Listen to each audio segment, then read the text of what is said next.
ஆனால் இந்த வழக்கு மிகவும் சென்சிட்டிவாக தமிழ்நாடு முழுவதும் பேசப்பட்ட ஒரு வழக்கு. அதே நேரத்தில உங்களுக்கு தெரியும் அந்த வெக்கேஷன் டைம்ல எல்லாருமே ஃப்ரீயா வீட்ல இருப்பான். டிவி எல்லாமே சோசியல் மீடியா எல்லாமே பார்த்துட்டு இருப்பான். அந்த நேரத்தில தொடர்ந்து இதே செய்திகள் தான் பேசப்பட்டுச்சு. தொடர்ச்சியாக ஒரு அரசை பற்றி கொச்சையாக பேசுவது, அதிகாரிகளை பற்றி கொச்சையாக பேசுவது, இந்த காவல்துறை சரியாக பண்ணல, எனக்கு சிபிஐல மாத்துங்கன்னு சொல்லி போனாங்க. 2 ரிட் பெட்டிஷன் ஃபைல் பண்ணியிருந்தாங்க. 2 ரிட் பெட்டிஷனுமே 23ஆம் தேதி அஃபென்ஸ் நடக்குது. 23/12/2025, 24 24/12/2012 எஃப்ஐஆர் போடப்படுகிறது. 25/12/2024 வந்து ஞானசேகரன் கைது செய்யப்படுறாரு.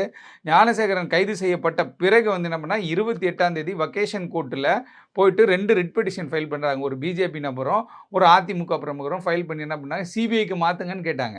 ஏன்னு கேட்டால் நம்ம லோக்கல் போலீஸை டிஃபேம் பண்ணி இவங்க சரியாக வேலை செய்யலை அப்படின்ற மாதிரி சொன்னாங்க. ஆனால் இன்றைக்கி லோக்கல் போலீஸுடைய உதவியோடு தான் இன்றைக்கி இந்த குற்றவாளிக்கு ஒரு தகுந்த தண்டனை வழங்கப்பட்டிருக்கிறது.